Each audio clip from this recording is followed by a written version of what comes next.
Beyond Reason Radio.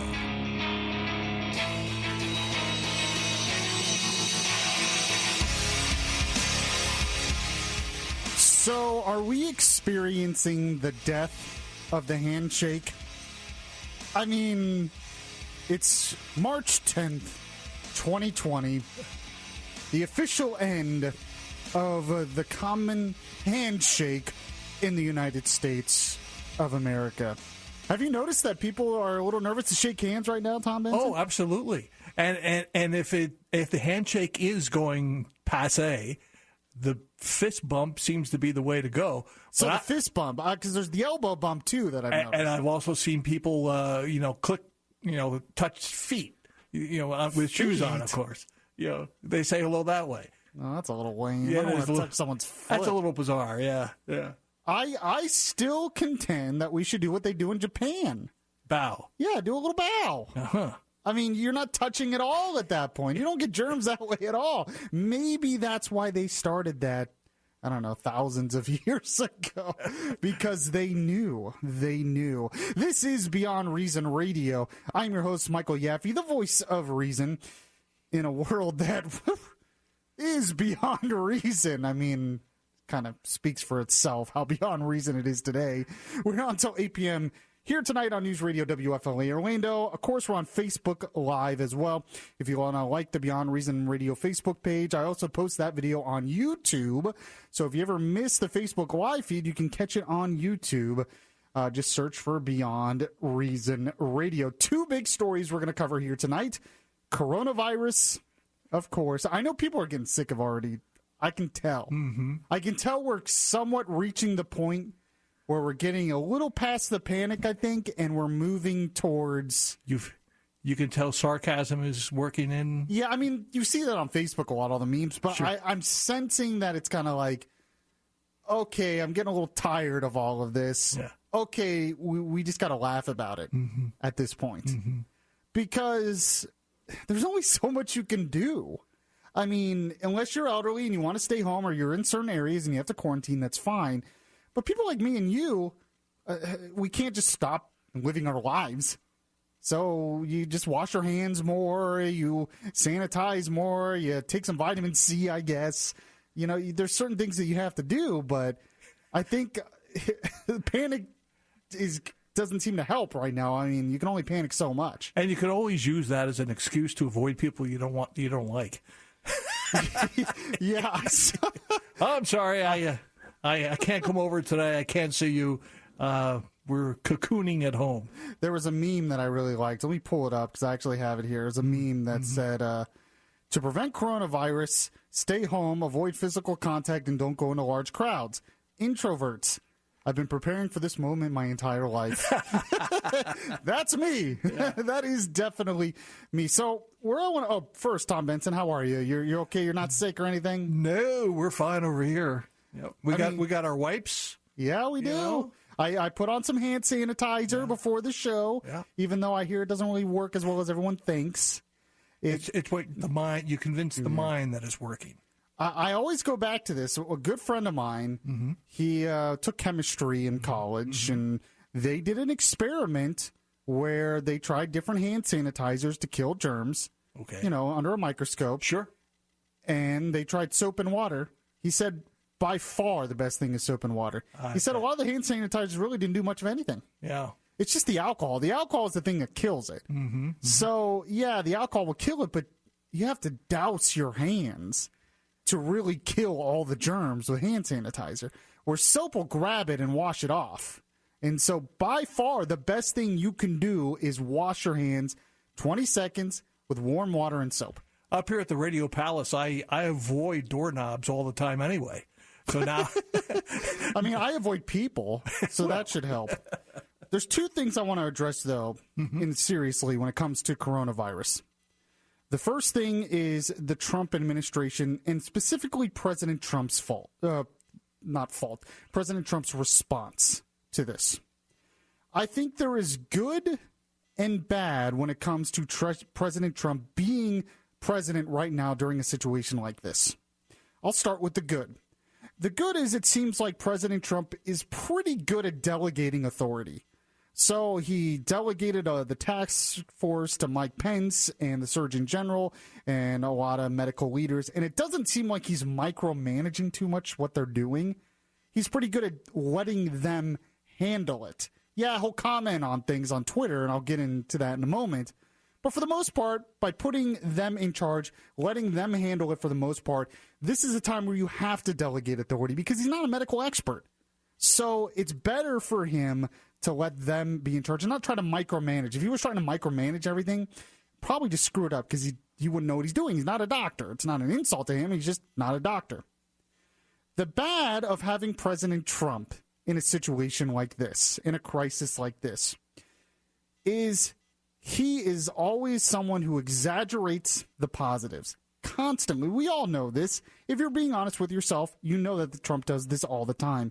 He exaggerates the positives. He uses superlatives constantly. So he's been doing that even now with the coronavirus since the beginning. I mean, here's an example. This is just one example. This is from today when he was talking to the press. He was just talking about coronavirus. And he says, yes, we're taking it seriously, but he always has to twist it into, it's not that bad, things are good, into some kind of positive. It's just how he is. And I'll tell you why this can actually be a problem, but here's Trump today. Look, right now, I guess we're at 26 deaths. And if you look at the flu for this year, we're looking at 8,000 deaths. And, hundreds of thousands of cases, but we have 8,000 deaths. So you have 8,000 versus 26 deaths at this time. With all of that being said, we're taking this unbelievably seriously, and I think we're doing a really good job. And again, the task force headed up by the Vice President has been fantastic.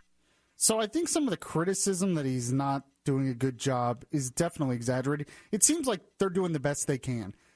The reason why some of the testing did not work in the beginning had nothing to do with Trump. The CDC made a technical error. It's nothing to do with Trump. It just happens in situations like this. It seems like the task force, for the most part, is doing a great job. But Trump is always spinning things to the positive. And the reason why that can be a problem is in a time of crisis, people are not going to believe you if everything comes out positive. So, for instance, if you are getting treated for a disease, you're in a hospital or something, and you obviously see in some situations the symptoms are getting worse, you are having issues. Imagine if the doctor just came in all the time and said, hey, how you doing? Everything's great. And you're like, yeah, but there's this one thing going on. There's this like rash down here that I'm a little concerned about. Oh, it's nothing. Don't worry about it. It's great. But, I'm in here for this and there's other stuff going on. You want the doctor to be straight with you. You don't want the doctor to be overly negative, but you want the doctor to be straight with you. Yes, this is serious. We're taking care of it. This is how we're going to treat it. Yes, this is a concern. We are going to take care of it. It could be a lot worse. You don't want a doctor to just say, hey, everything's great. No worries about it. We got this under control all the time, every time you speak to the doctor. Because eventually you're not going to take the doctor seriously. You're not going to believe the doctor is being straight with you. You're going to think that the doctor is hiding something from you. And honestly, that can cause panic in the long run. If Trump is just constantly positive, and all our leaders are just positive, there are going to be people that start to panic because they're not going to believe them because they see that there are some concerns out there. These concerns out there. They see it spreading in nursing homes. They see what's going on in Italy. They see what's going on in Iran, what happened in China. They're not going to believe everything's positive. If we're just straight with them, say there are some negatives, there are some positives. We are concerned about this. This could get worse, but we're prepared. No, everything's positive. You're not going to believe that. Now, one person who addressed this last night, believe it or not, is a big Trump fan. Tucker Carlson on his show, he's been kind of sounding the alarm on coronavirus for a while, actually. But he addressed this and didn't name Trump specifically, but kind of said what I said. Here it is. Meanwhile, if we're being honest, the other side has not been especially helpful either. People you trust, people you probably voted for, have spent weeks minimizing what is clearly a very serious problem. It's just partisan politics, they say. Calm down. In the end, this is just like the flu, and people die from that every year. Coronavirus will pass, and when it does, we will feel foolish for worrying about it. That's their position. No doubt these people have good intentions as they say this, many of them anyway. They may not know any better. Maybe they're just not paying attention. Or maybe they believe they're serving some higher cause by shading reality. Nobody wants to be manipulated by a corrupt media establishment, and it is corrupt. And there's an election coming up. Best not to say anything that might help the other side. We get it. But they're wrong. The Chinese coronavirus is a major event. It will affect your life. And by the way, it's definitely not just the flu. So that's Tucker Carlson, who's a big fan of Trump. His fans are big fans of Trump. And he's saying, look, they're minimizing this. And he was talking about the right there, the Republican side there. He said the left has concerns about whether this is racist or something, which is just ridiculous. But he says the right is kind of minimizing this, and this can be a problem because either it minimizes how you respond to it, or it causes you to panic because you're not believing your leaders are telling you everything. That's why I think the best thing that President Trump did is appointed Mike Pence as the head of the task force, because with him, he is pretty good at being calm but being straight with you. So that's the good and the bad of the Trump response. Now, in a moment, we're going to talk about the economic impacts of this. We're going to have Joel Garris on. He's with Nelson Financial Planning, financial expert. He was on the morning show. The stock market did a lot better today. We'll see what the future holds for this. Then I have to talk about another thing that concerns me with coronavirus. Most of what concerns me with this virus is not the virus itself.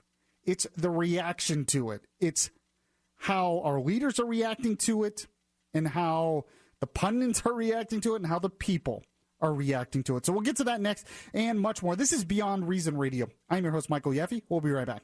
You want to listen to Beyond Reason Radio live on your smartphone? Download the Beyond Reason Radio app now. Available in the Google Play or Apple App Stores.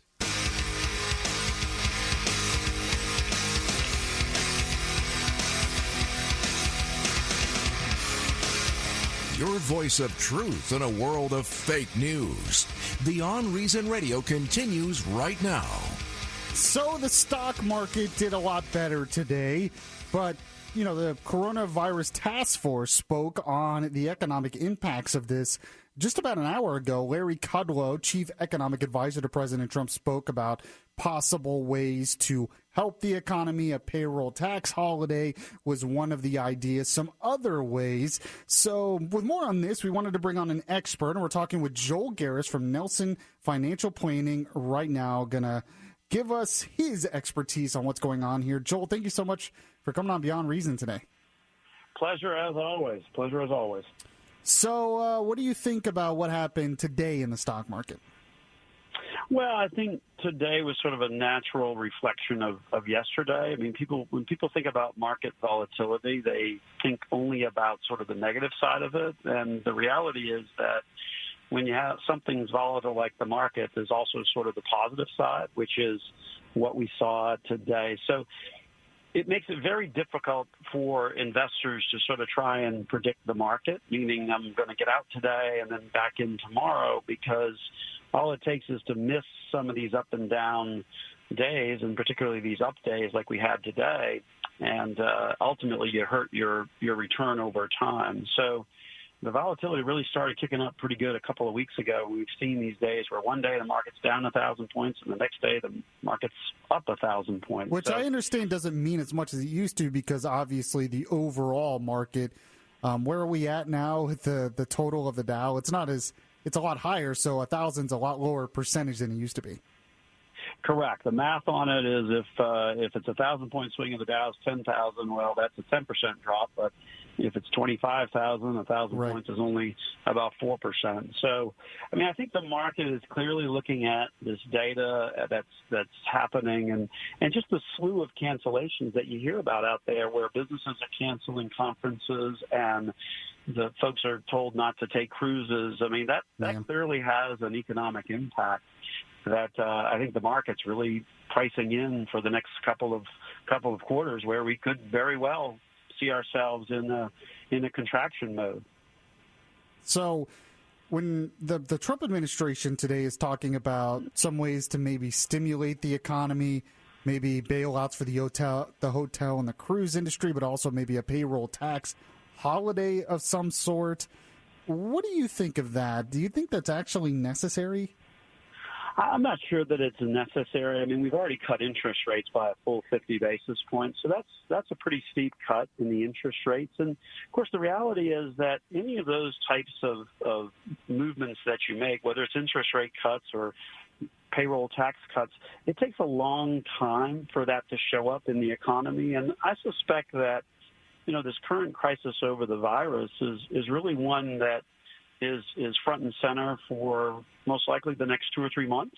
And so if you start to do all this other stuff, I don't know that the stimulative effect really will get to the markets and the economy in time. And no, it may just be that you've got to let this one kind of pass through, if you will.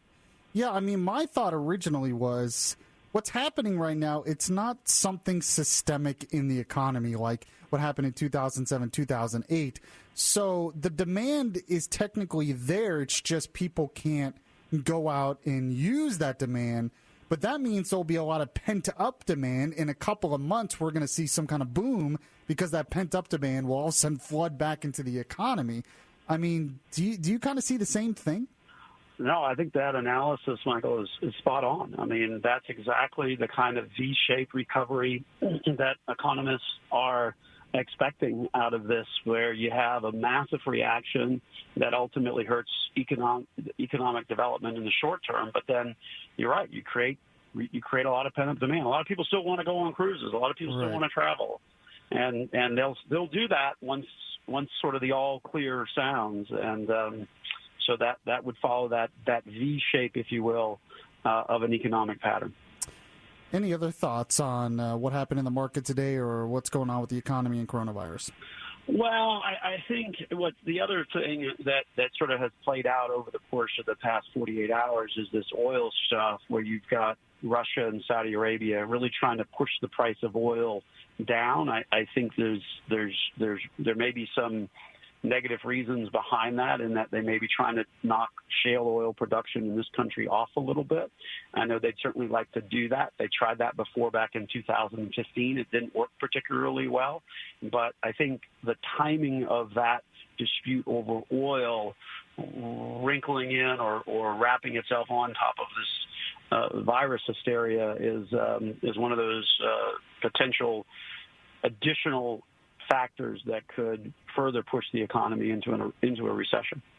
Yeah, although gas prices are going down as a result of this, couldn't that stabilize things a little bit, since most of our economy is based on consumer spending? It'll certainly help. That is true. But the concern is whether the shale production might have to cease or pause for a little bit if the price of oil gets down too low. But that's a great counter effect, is that when we go and fuel up, we'll be able to do it for a lot cheaper. That's for sure. Joel Garris with Nelson Financial Planning. If people want to find out more about you and Nelson Financial Planning, how can they reach you? Just by simply going to our website, nelsonfinancialplanning.com, or they can always give us a call at the office anytime during the week, 407-629-6477. And he has a show Sunday mornings at 9 a.m., Dollars and Cents. And you can always catch the podcast of that anywhere podcasts are available. Thank you so much for coming on, Joel. Really appreciate it. My pleasure. Thanks for having me. So some good analysis there. Basically, he said something that I've been really concerned about, is you have the Trump administration talking about some kind of economic stimulus. There was a Wall Street Journal article that came out last week, I think, that said that Congress should send every person $1,000 and $500 for every kid right now. And my thoughts were, what are we doing? Because what's going on with coronavirus, if you send everyone $1,000, how does that really help? Because as Joel said and I said, the demand is technically there. They just can't use that demand because they can't go out and so forth. Well, they don't want to go out. Yeah, they don't want to. So if you send them $1,000, the effect of that won't come until later, because it's not something fundamental in the economy that's the problem. Mm-hmm. It's something. So eventually the demand's going to come back. Eventually we're going to rebound. That's why I'm so worried. Earlier I talked about the reaction of the Trump administration.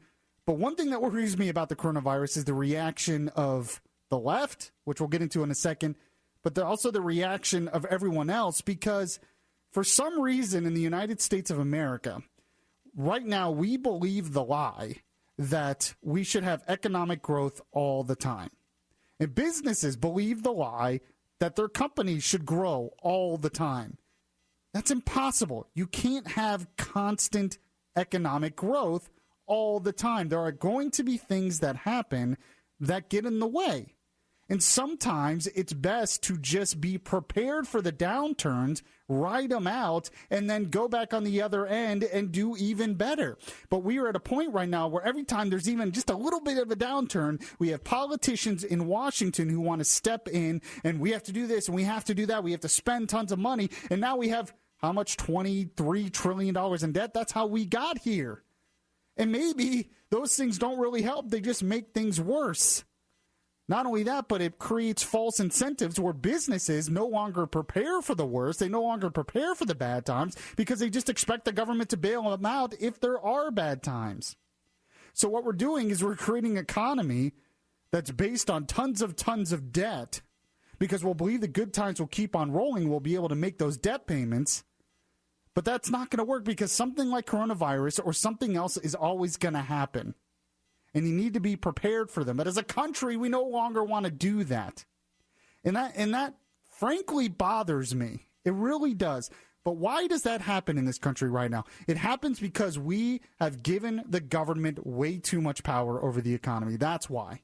We have decided that it's up to the federal government to guarantee constant economic growth all the time, which was not the job of the federal government in the beginning. So once we've created a federal government so giant with all of this power that now we expect that government to constantly guarantee that we'll get a good paycheck all the time, that our business will grow all the time, and that the country's economic fortunes will constantly grow. And every time it doesn't, we run to our politicians and expect them to save the day and save us from the bad times. That is not life. That's not how it works. But it's a presidential election year. That's why it's working. Exactly. That's the problem. The problem is we've given the government so much power that if a president doesn't do something, or if the Federal Reserve doesn't do something, they lose an election because the American people now expect this. There's something else that worries me about this, too. I talked a little bit about it on Monday when I filled in for Bud. We'll get into that. And we have to talk about the primary, the Democrat presidential primary. It looks like Joe Biden's going to basically have a blowout against Bernie Sanders tonight and be the Democrat nominee. He did something today that got a lot of attention. He's getting a lot of flack for it. I actually think it could help him in the long run. I'll tell you why next. This is Beyond Reason Radio. I'm your host, Michael Yaffee. We'll be right back. You know what's Beyond Reason? Yaffee is now on YouTube. Go to YouTube now and just search Beyond Reason Radio.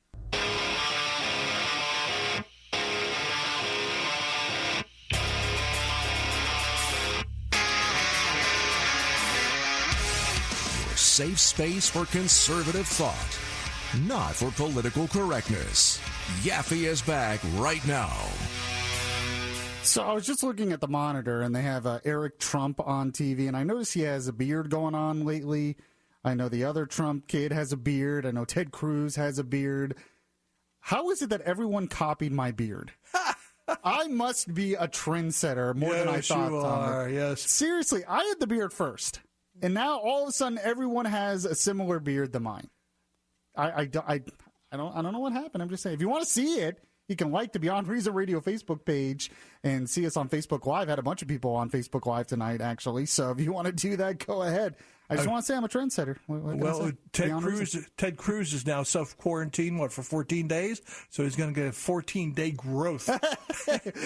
He probably. Oh, great. That means all the coronavirus germs will be all over his face and his beard.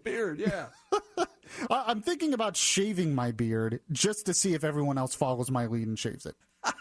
I can't, though, because the fiance loves it. Like, she would be mad if I got rid of it. I'm dead serious. She is on. So we're going to get into Joe Biden in a second. But before we get to that, I did want to go over something else that worries me about the coronavirus stuff. Like I said, it's the reaction to it. coronavirus itself is a concern. Coronavirus itself is a problem. I'm not saying we shouldn't take it seriously, but it's always the panic, the reaction from politicians and people that seems to worry me in this world more than the actual problem itself. But one thing I've noticed is the Democrats are doing what Rahm Emanuel said in 2007 and 8, never let a good crisis go to waste. They are using this to push for a liberal agenda. An example of that would be, of course, Alexandria Ocasio-Cortez, or who was on Late Night with Seth Meyers last week and said this. You know, a lot of people are discussing is who the president has chosen to put in charge of this task force. He chose Vice President Pence. Is it safe to assume that you do not think that's the best of his options? No. Yeah. I think that we should have a person who believes in science. Sure, that sounds good.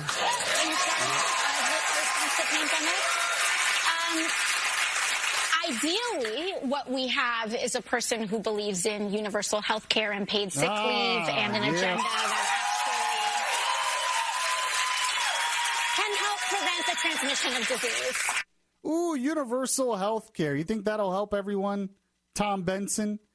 By the way... Well, instead of bread lines, you'll have lines at the hospital. Oh, yeah, great. So we'll just spread disease in the lines. That'll be wonderful. I should have grabbed this cut from Bernie Sanders at the town hall last night, but it's funny, he was asked about, he says, well, my socialism's like Scandinavian countries. And Martha McCallum said, yeah, but a lot of those countries are actually cutting payroll taxes. They're cutting corporate taxes. They're putting in more market reforms in their economy. And he had no answer for it. Of course not. But it's interesting in terms of that. Another thing you should know about Scandinavian countries is they have billionaires. Bernie Sanders says, I don't want billionaires. But they have billionaires in Scandinavian countries, and they definitely, I'm pretty sure they don't allow workers on their board of directors in their companies. So it's totally a lie that, it's just like Scandinavia, it's just like Norway and Denmark. No. Norway, I was reading the other day, did a lot in social justice and socializing a lot of things back in the 70s, and they got away from it because they said it did not work. Well, I mean, the United Kingdom did that. They went really socialist, and then they're like, it didn't work. We need Margaret Thatcher. Comes in, has a lot of free market reforms, and the economy bounced back. So Israel started out a very socialist country. They introduced a lot of capitalist reforms, and they have a great economy with a lot of innovations and such like that. But you want to talk about the benefits of the private sector.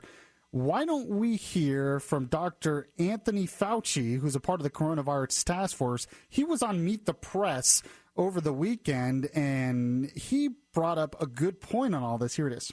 The CDC made a test. There was a technical glitch there.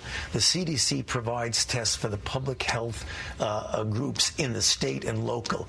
What we really need to do now, which were the numbers that I mentioned to you, is to get the private sector involved so that you could literally flood it with millions and millions of tests. That is happening now. But, in fact, the American people need to realize that in the beginning there was a glitch, and we need to overcome that now. So that's very interesting. He says one of the solutions to the problem, which was created by a government agency by not having a technical glitch, was for the private sector to flood the market and help them. Yes. How ironic. Yeah, exactly. So you talk about government control of healthcare, which would totally ruin a lot of those private sector companies that create medical supplies. And he's saying, no, we need more private investment in this. It's amazing how the Democrats say the government screwed this up, and then their solution is more government control of our healthcare. Mm-hmm. Tell me how that makes sense. It doesn't. We can do it better. Yeah. It's just Trump's fault. It's not government's fault.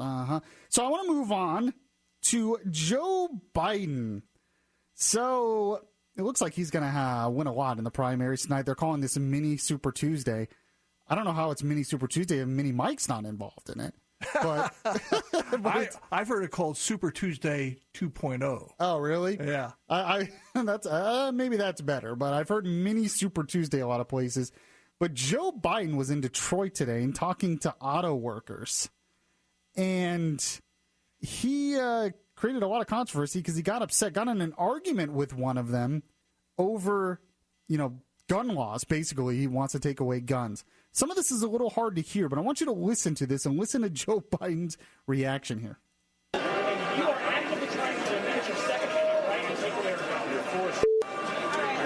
tell him to shush.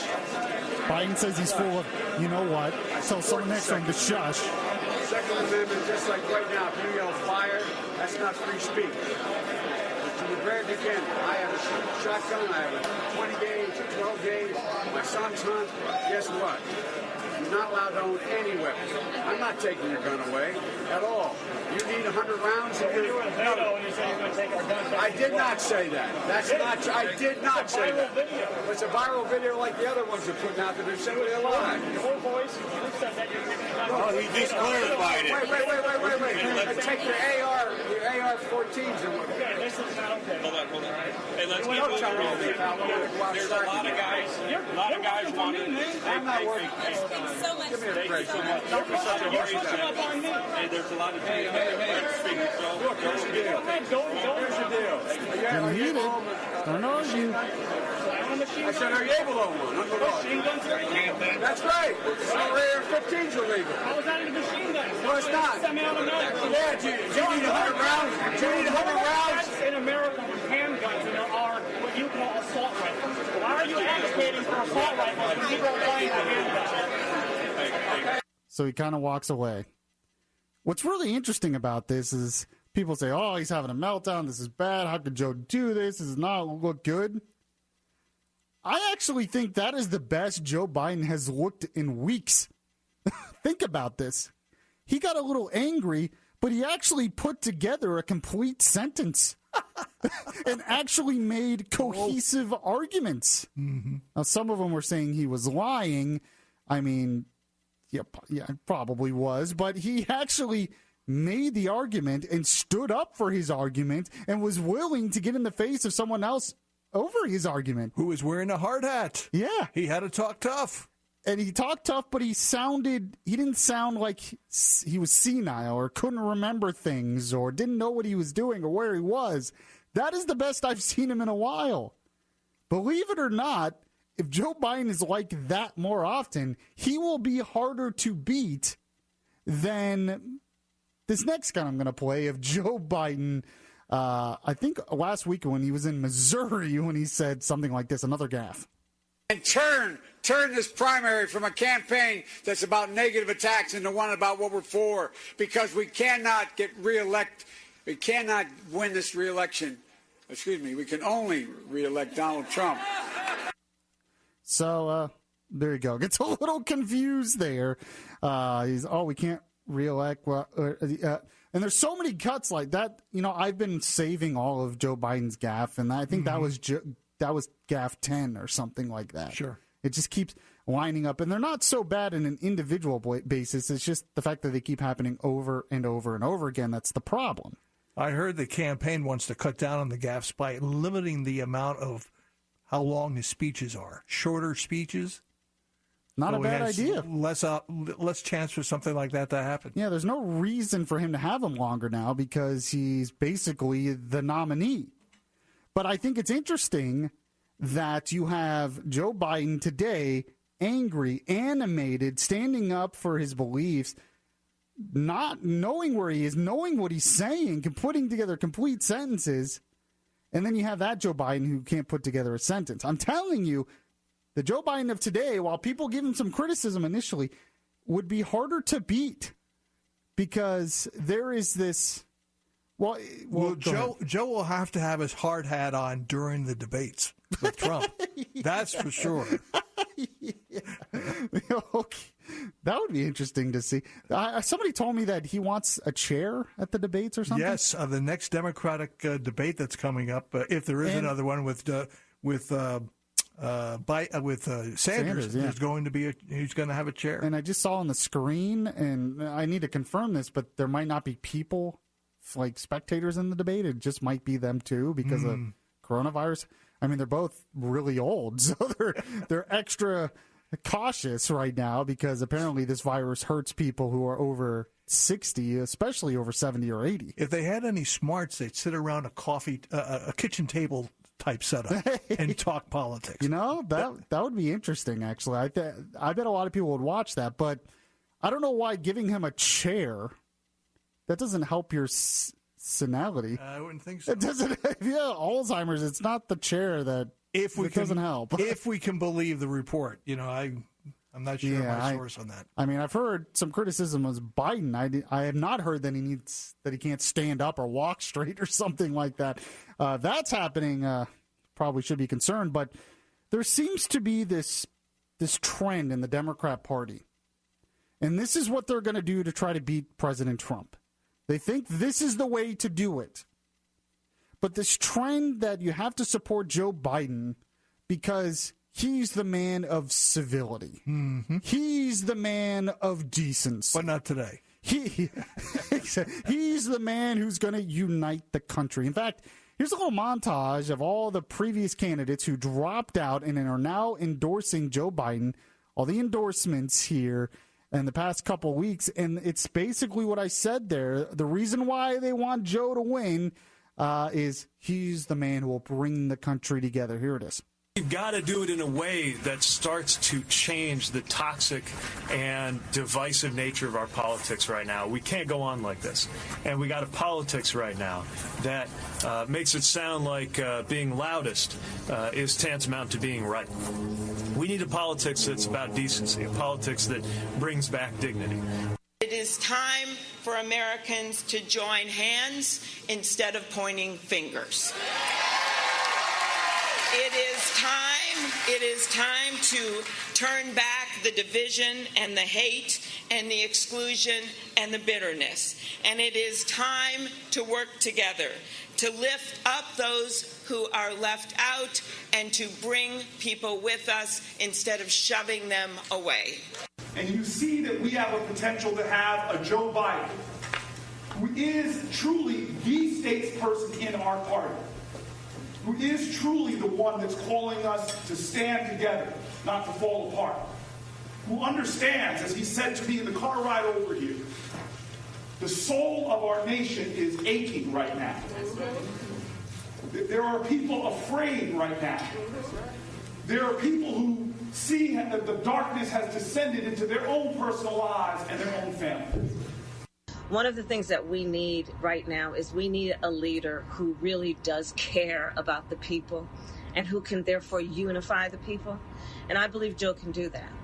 I am supporting Joe because I believe that he is a man who has lived his life with great dignity.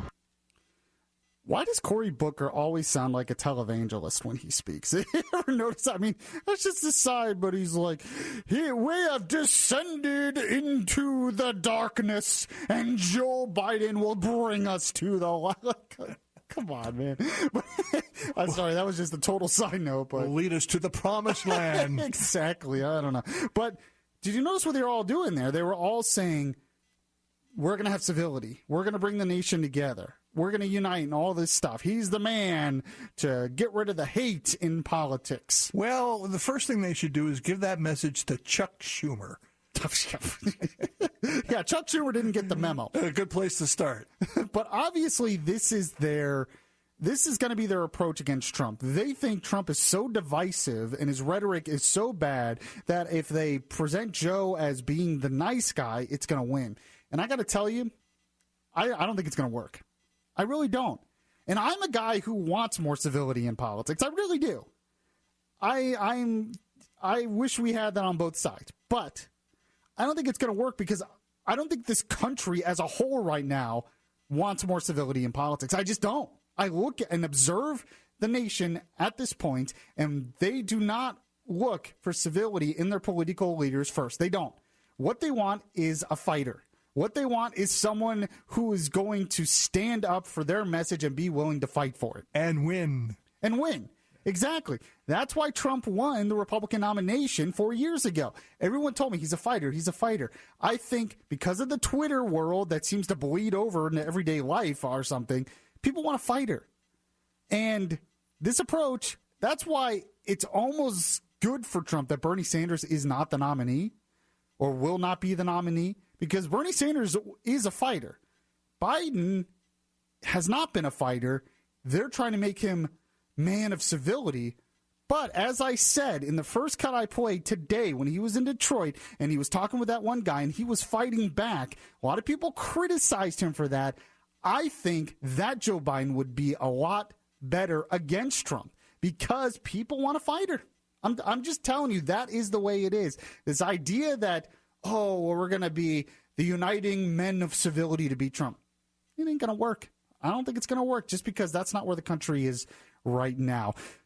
We got to end the show with something that made Yaffee Laffee once again everyone's favorite part of the show. This is Beyond Reason Radio. I'm your host, Michael Yaffee. We'll be right back. Subscribe to the Beyond Reason podcast today on your Stitcher app and hear the voice of reason anytime.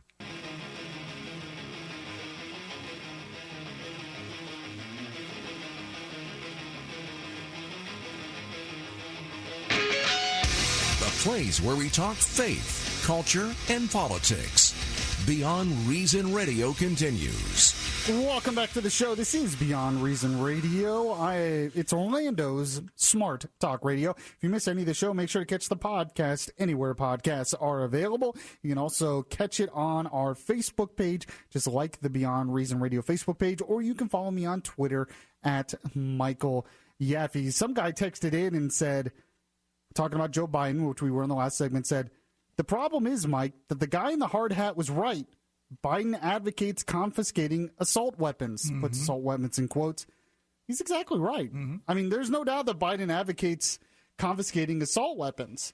The point I was making is it just was, Biden's wrong on every issue he talks about for the most part. I totally agree with that.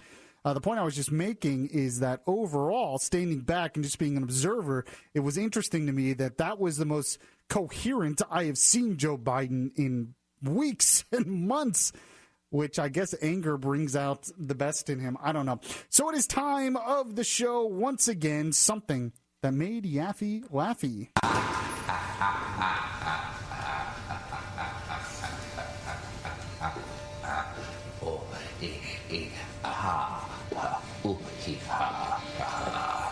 So usually I would not play something from The Daily Show in one of my Yaffee Laffee segments, but I actually thought this was pretty funny. So Kamala Harris, as you know, came out and endorsed Joe Biden. She did indeed, yes. First put out this statement, then put out a video. And Trevor Noah on The Daily Show played some of that video and actually had a pretty funny response to it because it's kind of true. Here it is. I have decided that I am, with great enthusiasm, going to endorse Joe Biden for President of the United States. I believe in Joe. I really believe in him, and I have known him for a long time. Now please send $10,000 in unmarked bills so that my family can see me again. I'm very happy to be here. I don't understand why Kamala Harris shot this hostage-style video to show her support for Joe Biden. It looks weird. It really does. I bet even the Taliban is looking at this video like, we had better lighting and we were in a cave. Much better, much better. Also, it's a little strange for me. I'm not going to lie. American politics is a little strange. Like, how's Kamala going to endorse Joe Biden and not acknowledge that she once called him a friend of racists who opposed integrated public schools? Like, for me, you have to at least say, look, I know we've had our differences, but, or something like that. Otherwise, you make it seem like we're crazy. It's like you're gaslighting us. Just like I've known him for a long time, and he's great. And during the debates, oh, that was different. This is like when you were a kid. Do you ever sleep over at a friend's house? And you could hear their parents screaming at each other in the next room. And then they'd come out like, hey, you guys want pizza for dinner? And you're like, are we not going to acknowledge that Dateline NBC that just went down? All right, because I'll have pepperoni.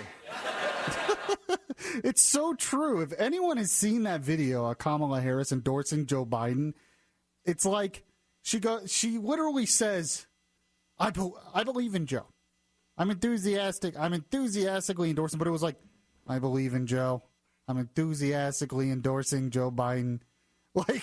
Like who is Joe Biden? Does he have like a henchman back there pointing a gun at you outside of the video? What is happening here? And Trevor Noah is actually right. It's amazing in American politics. She literally was the front runner for like a couple of days after a debate where she basically called Joe Biden a racist. Yeah, she roasted him. Yeah. And now we're like, oh, well, yeah, he's not. I'm endorsing this racist now for president. Like, wait, I'm so good. Oh, that's just politics. It's just, it kind of is amazing. So, by the way, I don't know if this is funny or not, but there's a headline here from NBC News. Michigan, the state of Michigan, is not expected to report primary results until Wednesday afternoon. Oh, really? Spokesperson for Michigan's Office of the Secretary of State, which runs the state elections, said in a conference call tonight, Tuesday night, that they don't expect to have full reporting of the results from the state's primary until the early afternoon of Wednesday due to a wide disparity in how fast precincts are able to count votes.